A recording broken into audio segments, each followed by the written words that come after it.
The Torellian Collective had spent the better part of 3,000 years perfecting what they called the Universal Safety Standard, which was essentially a very long-winded way of saying they had become professionally paranoid. After witnessing no fewer than 47 different species accidentally blow themselves up, poison their own atmospheres, or declare war on their reflections, the collective decided that perhaps the galaxy needed some adult supervision. Thus was born the most bureaucratic, over-regulated, frustratingly comprehensive safety system ever devised by sentient beings who had way too much time on their appendages. Every planet, every species, every rock floating in the cosmic void received a hazard classification. Category 1 was reserved for places like Melawan 5, where the most dangerous thing was accidentally sitting on a particularly squishy fruit. Category 10 was for hellscapes like the neutron star systems, where physics went to have nervous breakdowns.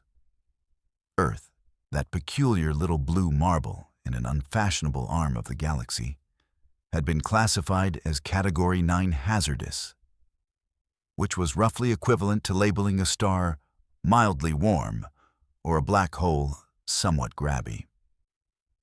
The reasoning was sound if you were the sort of being who enjoyed having your sense of security systematically destroyed. Earth had carnivorous plants, carnivorous animals, animals that looked cute but were actually carnivorous, weather patterns that threw tantrums with the destructive force of small nuclear weapons, and diseases that evolved faster than most species could say quarantine protocol. Oh, and the dominant species had figured out how to split atoms before they figured out how to be nice to each other. Classic Deathworlder behavior. But the real kicker was not what Earth had. It was what Earth made. Humans. Those bipedal chaos engines had clawed their way to the top of their food chain through sheer spite and an alarming refusal to acknowledge when they were outmatched. They were the sort of species that looked at an apex predator and thought, I bet I could ride that. Or saw a mountain and decided it needed climbing because it was there. As if geographic features had personally offended them. Station Kepler-186 represented the pinnacle of collective training facilities.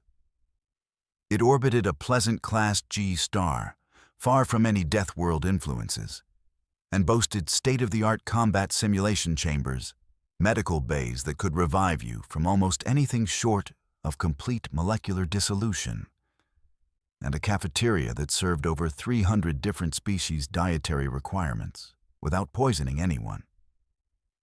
Well, mostly without poisoning anyone. There had been that incident with the Glorbian exchange student and the Earth condiment labeled hot sauce, but they did not talk about that anymore. The facility's crown jewel was Training Room 7, a marvel of holographic projection, force field technology, and adaptable environmental controls that could simulate everything from zero-gravity asteroid fields to the crushing depths of a methane ocean. It had cost approximately the GDP of a small solar system and could supposedly handle anything the galaxy could throw at it. The designers had been very proud when they tested it against a simulated supernova. The room survived. The designers' egos did not when someone pointed out that no trainee would ever need to fight a supernova. But that was beside the point. Commander Vexelar stood in the observation deck, his compound eyes whirring as they focused on the personnel file displayed before him.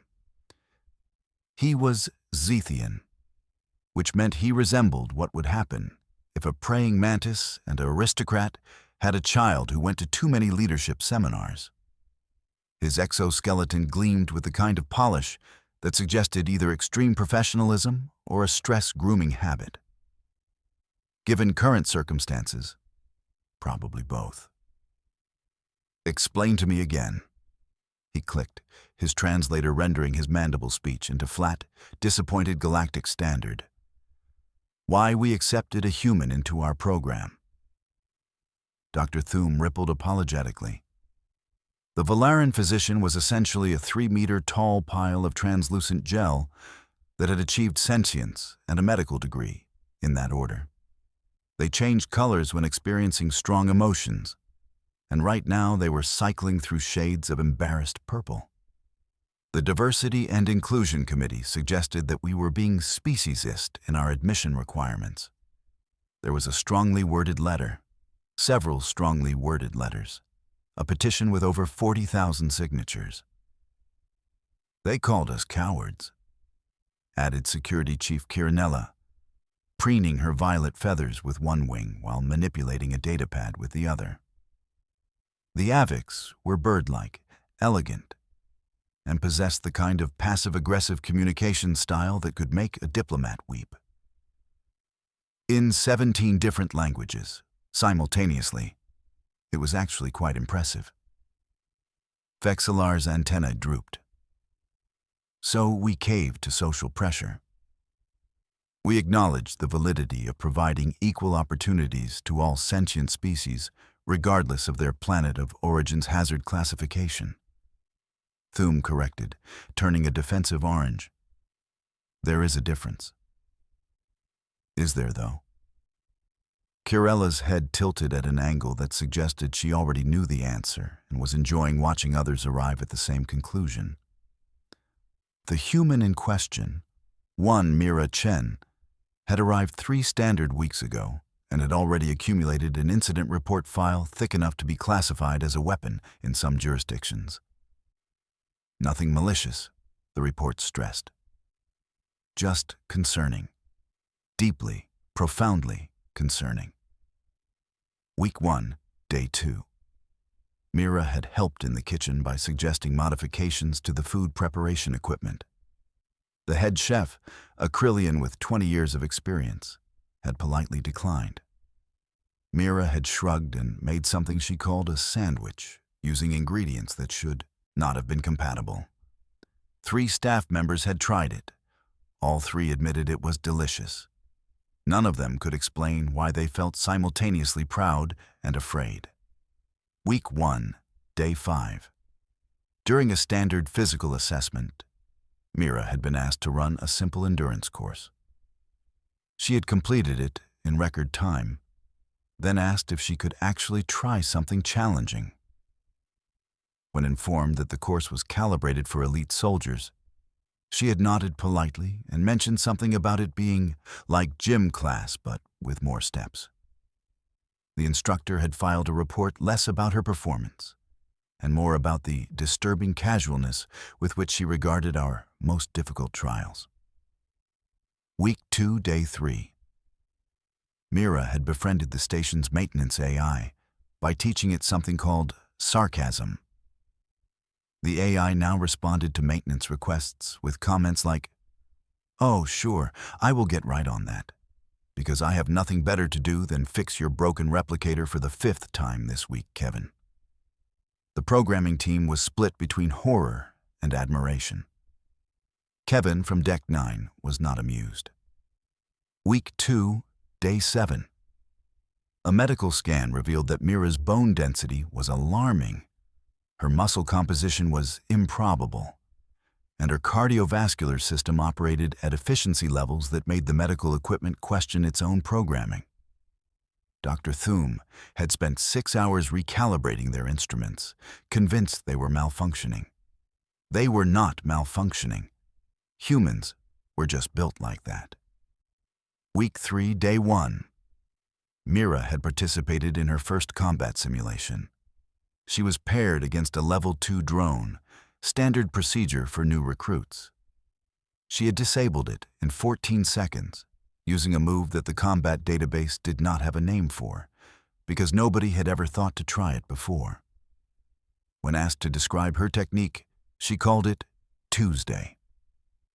But the incident that had prompted this emergency meeting happened Week 3, Day 4, when Mira had casually mentioned during breakfast that the station's orbital mechanics were a bit off, and that they might want to check the stabilizers. Engineering had laughed. Then they checked. She was right. The stabilizers had been degrading for months, but so gradually that the automated systems had not flagged it. When asked how she noticed, Mira had said she felt a tiny wobble and thought she should mention it. A human had sensed something that their most advanced instruments had missed while eating cereal. She is too competent, Vexillar stated flatly. This is somehow worse than if she were incompetent. The other trainees are intimidated, Kirinella added, scrolling through more reports. Raxton asked to be transferred to a different cohort. When pressed for reasons, he said, and I quote, "She smiled at me, and I felt like prey." Raxton is from a warrior culture. His species fought their way to space travel. He has faced down armed insurgents without flinching. She smiled at him, Thum repeated, turning a contemplative teal. A gesture of friendliness and openness in human culture. Yes, but they have forward-facing eyes and visible teeth, Kirinella countered. Do you know what every other species with forward-facing eyes and visible teeth is in this galaxy? A predator, every single one. She is essentially bearing her hunting appendages at people as a greeting.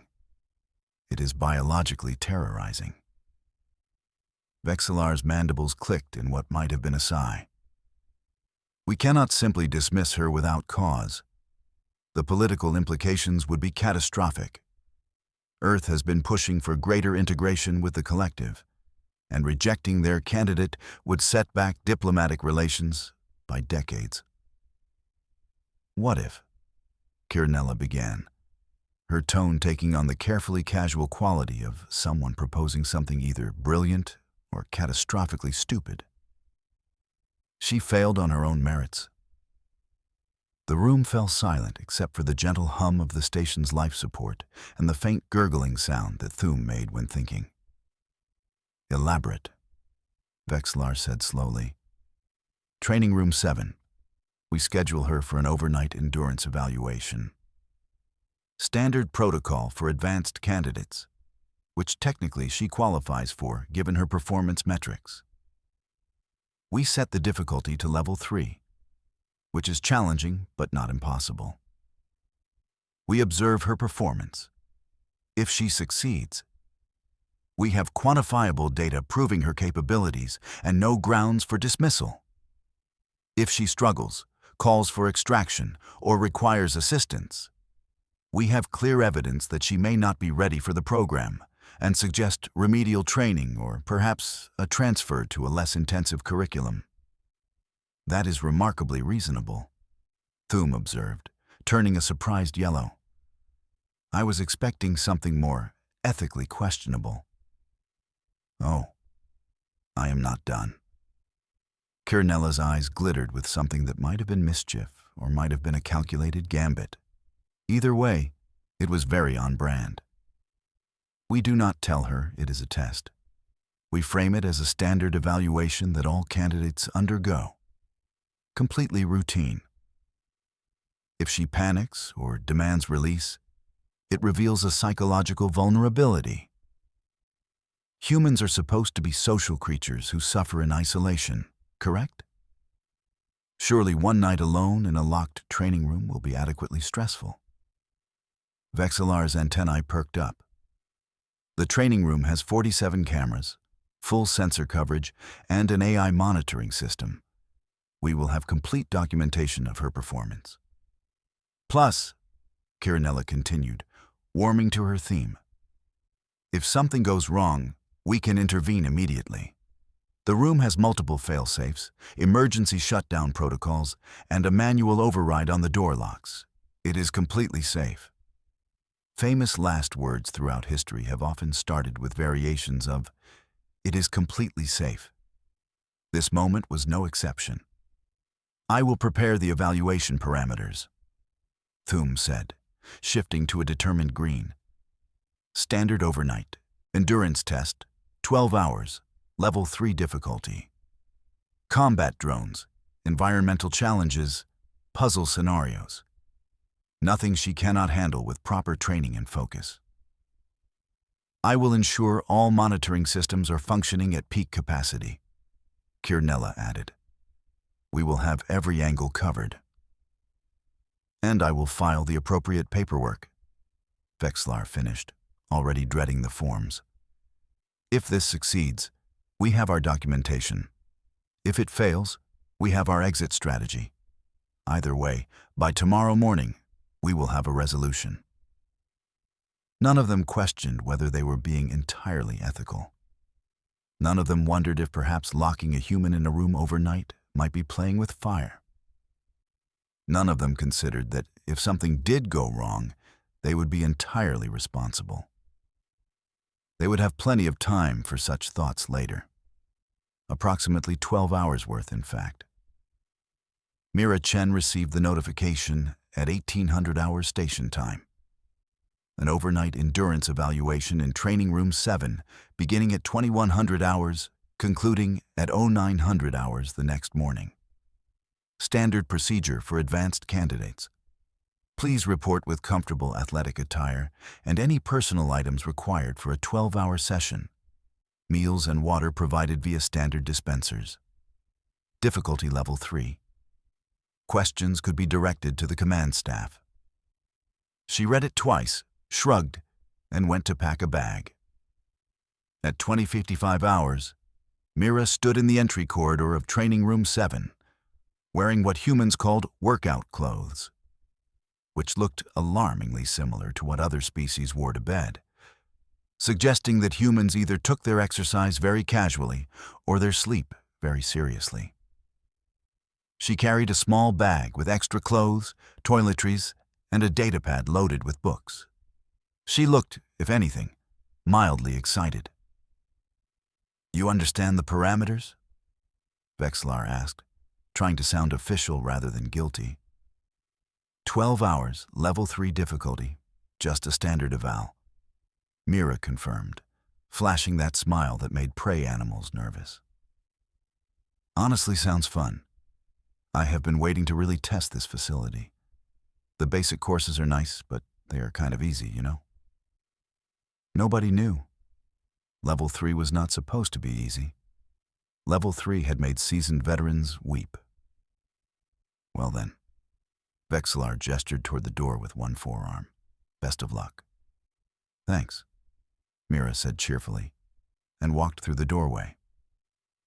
The door sealed behind her with a hiss that sounded significantly more ominous in retrospect. In the observation room, 3 beings settled in for what they assumed would be an enlightening night. Multiple screens showed every angle of Training Room 7. Mira stood in the center, looking around with interest as the room hummed to life around her. Holographic environments loaded. Combat drones emerged from their charging stations. The AI announced in a pleasant voice that the evaluation would begin in 60 seconds. All cameras functioning, Kirnella confirmed. Biometric monitors active, Thum added. Her heart rate is slightly elevated, but well within human normal. She appears calm. Beginning level 3 protocols, Vexlar initiated the sequence. The room transformed. What had been a simple gray chamber became a multi-tiered obstacle course complete with moving platforms, simulated environmental hazards, and 3 combat drones programmed for level 3 engagement patterns. Not trying to kill her, obviously. Just providing enough challenge to test her reflexes, problem-solving, and endurance. Mira watched the transformation with the kind of expression usually reserved for children entering theme parks. Then she started stretching. Not panicking, not assessing threats, not developing a tactical approach. Stretching, slow, methodical stretches that suggested she was warming up for a workout rather than preparing for a grueling test. Is that normal? Vexlar asked. For humans? Possibly. Thum replied, their colors shifting to uncertain beige. They have an odd relationship with physical stress. Something about lactic acid and voluntary discomfort being enjoyable. That is deranged, Kirella muttered. The AI announced that the evaluation had begun. Mira finished stretching, rolled her shoulders, and approached the first combat drone with the casual confidence of someone who had done this 1,000 times. Which, given that she was from a Deathworld, she probably had. The drone initiated a Level 3 attack pattern, which involved quick strikes, defensive positioning, and adaptive responses. She disabled it in 22 seconds, not through brutal force or overwhelming aggression, but through efficient, practiced movements that suggested extensive training and a fundamental understanding of mechanical systems. She found the drone's weak point, exploited it, and moved on while the observers were still processing what happened. "Well," Thum said slowly, "that was fast." Level 3 drones are supposed to provide at least 5 minutes of engagement for advanced fighters, Kirella said, checking her console. She just speed-ran it like she was bored. Camera 12 just flickered, Vexlar noted, frowning at one screen. Probably a minor glitch. Kirnella dismissed it. These systems have redundancies. Keep watching. They watched. Mira moved through the obstacle course like water finding the path of least resistance. Where other candidates struggled with the platforms, she flowed. Where others treated it as a test of strength, she treated it as a puzzle. And she was very, very good at puzzles. 30 minutes in, she had completed what should have taken 2 hours. 45 minutes in, camera 23 went offline. "That is not a glitch," Vexlar stated. "Check the system." Kirella's wings ruffled as she ran diagnostics. "I am getting error codes, but they do not make sense. It is like something is interfering with the signal. But there is nothing in the room that could do that." On the remaining cameras, Mira had found the control panel for the room's difficulty settings. She stood in front of it, head tilted, studying the interface with the kind of focus that made the observers collectively nervous. "She cannot access that," Vexlar said. "The controls are encrypted and locked to command staff only." Mira pulled a small tool from her bag, something that looked distressingly like a universal bypass device. "Why does she have that?" Kirinella demanded. "More importantly, how does she have that?"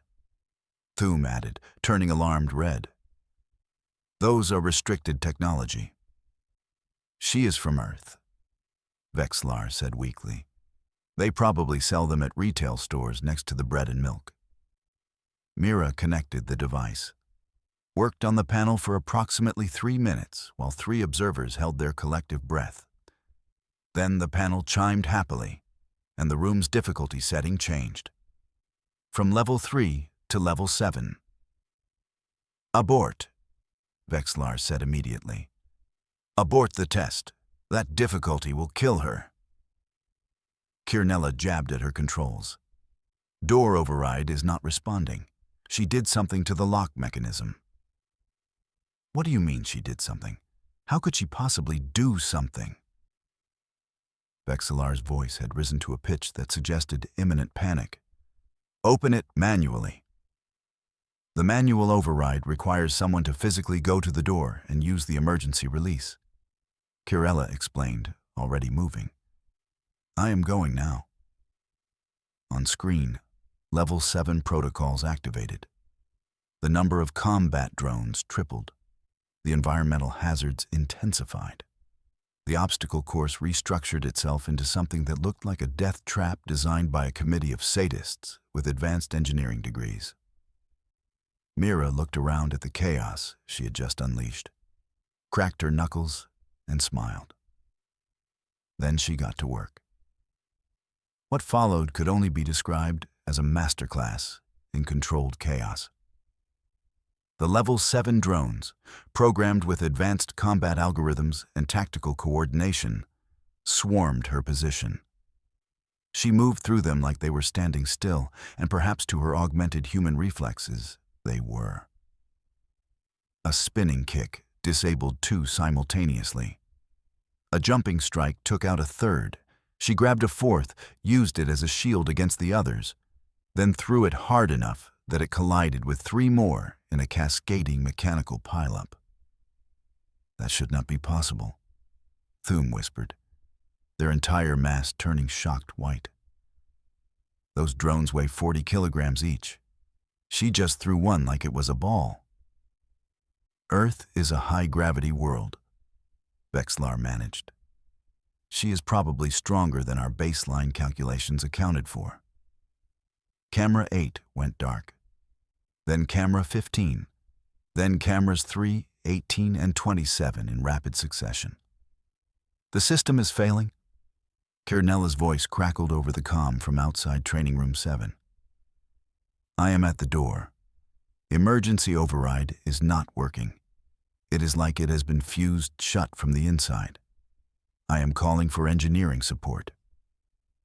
On the remaining screens, Mira had discovered that one of the environmental hazards included a portion of the floor that could superheat to simulate volcanic conditions. She was using it to disable drones by luring them over it and watching their circuits fry. It was tactical.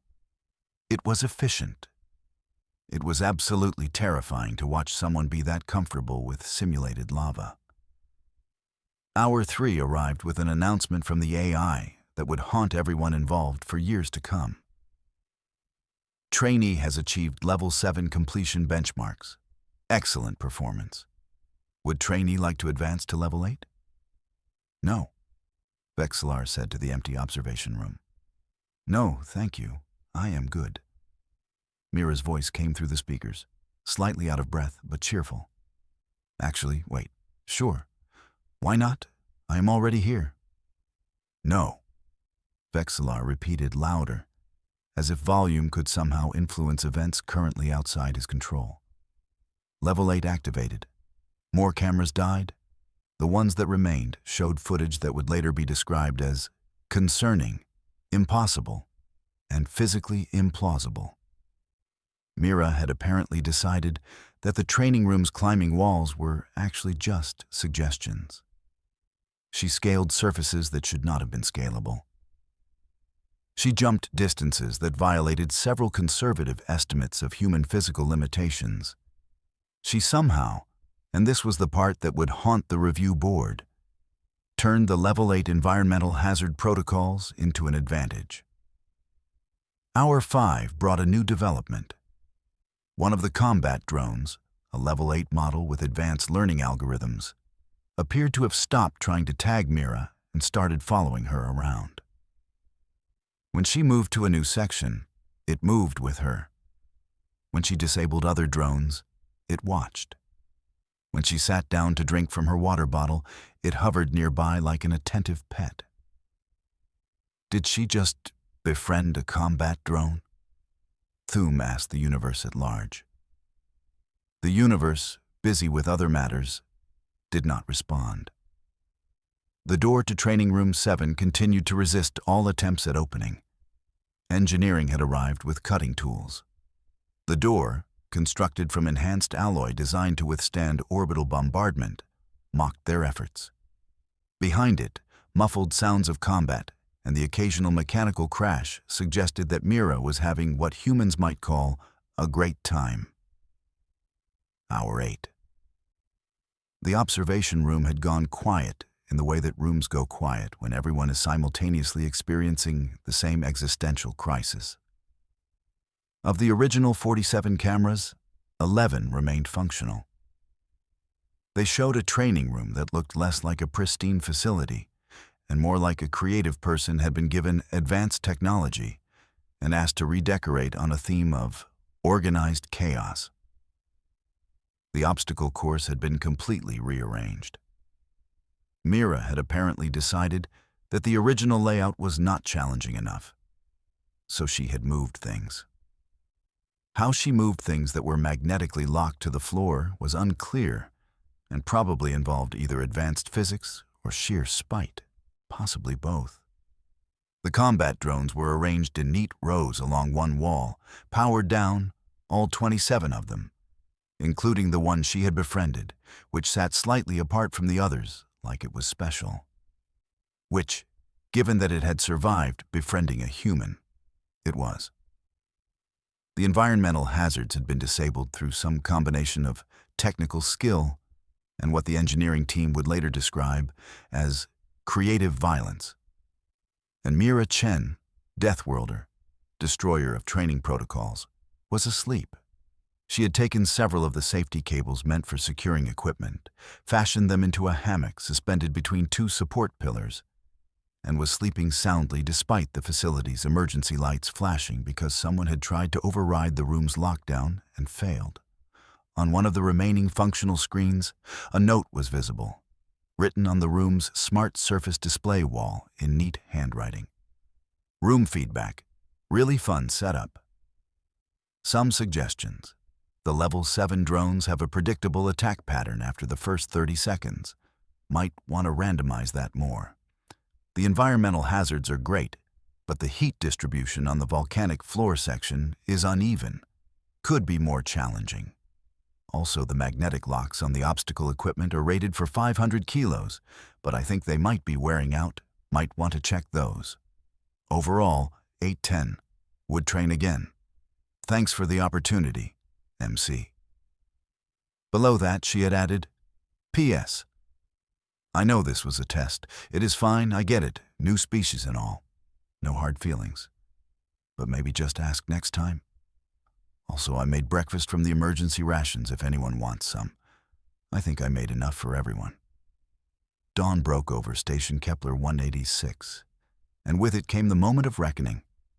Engineering had finally managed to override the door through a combination of advanced techniques and giving up on subtlety in favor of a plasma cutter. The door slid open with a hiss that sounded like the universe sighing in relief.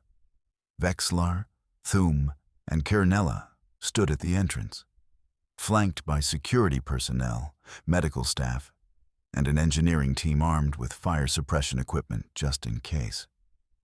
The training room was quiet, peaceful even.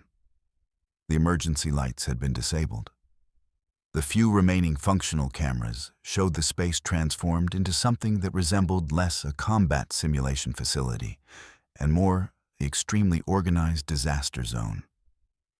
Mira's hammock swayed gently in the air circulation. She was deeply asleep, still wearing her workout clothes, one arm draped over the side, the very picture of someone who had just completed a moderately challenging exercise session rather than someone who had just survived what should have been a punishing 12-hour endurance test. The smart surface wall displayed her note in the morning light, cheerful and helpful and absolutely, undeniably proof that she had known exactly what they were doing. Medical assessment? Thum said quietly, moving forward with scanning equipment. 2 minutes of careful, silent scanning later. She is fine. Better than fine. Her vitals are excellent. Well hydrated, well rested, no signs of stress or injury. She is healthier now than when she started. The footage. Vexlar turned to Kirella. Tell me we at least have the footage. We need to know what happened in here. Kirella had been working on her datapad since the door opened. Her feathers had progressively drooped as she worked. Now she looked up with the expression of someone who has just watched their entire career flash before their eyes and found it wanting. The footage is corrupted, all of it. Every camera, every backup server, every redundant system. It is not deleted. Deletion leaves traces. It is corrupted in a way that our technical team says should not be possible without physical access to hardware that is located in sealed, secured locations throughout the station. The data is there, but it is completely unrecoverable. Even the AI monitoring logs are filled with error codes that do not correspond to anything in our database. How? Vexlar managed. The technical team says it would require someone with extensive knowledge of our systems, access to specialized equipment, and approximately 8 hours of focused effort to accomplish this level of comprehensive data corruption. They all turned to look at the sleeping human in the hammock. She was in here for 12 hours, Thum said slowly. Locked in. Alone. With our combat drones, Kirella added. And our cameras, Vexlar finished. And she made breakfast, a new voice added. They turned to find one of the security personnel, a young Zethian named Klix, holding a plate with something on it that actually looked and smelled appealing. It is really good. How did she make emergency rations taste like actual food? The question hung in the air, unanswered and probably unanswerable. Mira chose that moment to wake up. She stretched, yawned, and blinked at the crowd assembled at the entrance with the casual surprise of someone who had just woken up from a pleasant nap to discover they had company. Morning, she said brightly, untangling herself from the hammock with practiced ease. Did you guys want breakfast? I made plenty. I was not sure how many people would be here for the debrief. Debrief, Vexlar repeated weakly. You know, the thing you do after evaluations to discuss performance and areas for improvement? Mira dropped lightly to the floor, landing with a grace that made it clear the night's activities had not tired her in the slightest. I left notes on the wall, but I figured we should probably talk through everything in detail. I had some ideas about optimizing the training protocols. She had ideas about optimizing their training protocols. The protocols developed over decades by experts from across the galaxy. The footage is corrupted, Kirnella said, because someone had to address the massive cybernetic elephant in the room. Oh no, Mira said, with precisely the amount of surprise one uses when told something they already knew. That is unfortunate. Technical glitch, maybe? These things happen with complex systems. I hope it does not cause too much trouble. She knew. They knew she knew. She knew they knew she knew. And she was standing there with a pleasant smile, offering breakfast, daring them to prove anything. You are officially accepted into the program, Vexlar heard himself say. Because what else could he say? Full status. No probationary period. Awesome. Mira's smile widened. Thank you for the opportunity. This is going to be great. She walked past them, carrying her bag and a plate of impossibly edible emergency rations, and paused at the door. Oh, and the room is going to need some maintenance. Nothing serious, just some wear and tear. Normal use stuff. I left a detailed list on the secondary display panel. Have a great day, everyone. And then she was gone, leaving behind a training room that looked like a physics violation, 27 disabled combat drones, 11 functioning cameras out of 47, corrupted footage that would spawn investigation committees for months, and 3 alien administrators who were simultaneously impressed, terrified, and deeply uncertain about their life choices. The investigation took 6 weeks. Teams of technical experts examined every centimeter of Training Room 7, interviewed everyone involved, and attempted to recover the footage using every technique known to galactic science. In the end, they produced a report that was mostly composed of variations on, "We have no idea how this happened," with a side of, "Please do not make us explain this to our supervisors." Training Room 7 was declared undergoing maintenance and sealed pending a complete system overhaul. This was partly because it needed actual maintenance, and partly because nobody wanted to risk whatever lingering Deathworld energy Mira had left in there. Mira herself continued through the training program with exemplary performance. Other students gave her a respectful amount of space, which she seemed to find amusing. Instructors approached teaching her with the kind of cautious enthusiasm usually reserved for handling unstable explosives that might also give you helpful suggestions.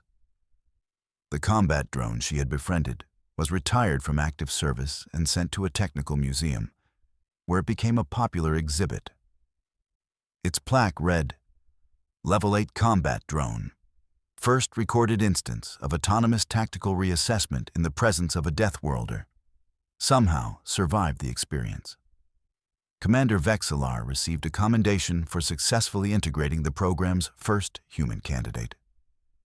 He accepted it with the gracious professionalism of someone who knew exactly how little he had actually contributed to that success, and how much had been pure survival instinct. Dr. Thum published a paper titled Physiological and Psychological Resilience, Patterns in Terran Species, Why Everything We Thought We Knew Was Wrong. It won several awards and spawned an entire academic subfield. Security Chief Kirinella updated the station's security protocols. The new manual included a section titled Special Considerations for Deathworld Species that was essentially 40 pages of do not lock them in rooms overnight and expect conventional results. And somewhere in the archives of Station Kepler-186, in a sealed file marked Classified, Do Not Distribute, Seriously, Just Don't, there existed a single uncorrupted image that somehow survived the great footage corruption. It showed Mira Chen, suspended in her improvised hammock, fast asleep with a slight smile, while 27 combat drones stood arranged in neat rows like students at attention. And every surface of Training Room 7 gleamed with the kind of organization that suggested someone had spent their evening not panicking, but instead practicing what humans called stress cleaning. Below the image, someone had written in shaky text, "They told us Earth was Category 9 hazardous. They were wrong. It should have been Category 10, not because of what the planet has, because of what it makes." And beneath that, in different handwriting, someone else had added, "She made breakfast, though. It was really good." The Terrellian Collective updated their universal safety standards 3 months later. Earth remained Category 9 hazardous, but humans received a special designation all their own. Exercise caution. Species classified as friendly, but statistically improbable. Do not challenge directly. Definitely do not lock in rooms overnight. If offered food, accept graciously. They are trying their best. It was the longest designation in the entire safety manual. Nobody complained. The manual had been written by committee, refined through centuries of experience, and tested against the most dangerous phenomena the galaxy had to offer. It had not been tested against a single bored human with 12 hours to kill and access to a training room. Some things, it turned out, you could not plan for. You could only survive them, document them, and hope that next time someone suggested testing a Deathworlder's limits, somebody would remember what happened to Training Room 7 and the footage that erased itself. And if anyone ever asked Mira Chen what actually happened that night, she would smile with all her forward-facing eye predator glory and say, "Just a standard evaluation, nothing special." Though I did have some really good ideas about improving those drone attack patterns, if anyone wants to hear them. Nobody ever asked. Some mysteries were better left unsolved, especially when the solution involved admitting that a single human had outsmarted an entire space station's worth of advanced technology while simultaneously reorganizing a combat training facility and making breakfast. The universe, vast and ancient and full of wonders, continued spinning. Earth continued producing humans. And somewhere on Station Kepler-186, Training Room 7 sat in darkness, waiting for the day someone would be brave or foolish enough to use it again. That day has not come yet. Perhaps it never will. Some rooms, once touched by Deathworld chaos, are best left as monuments to hubris and the eternal truth that no safety protocol, no matter how comprehensive, can fully account for human creativity, adaptability, and the concerning ease with which they can turn any situation into an opportunity for improvement. Also, the breakfast really was very good. That part of the story, at least, was never disputed.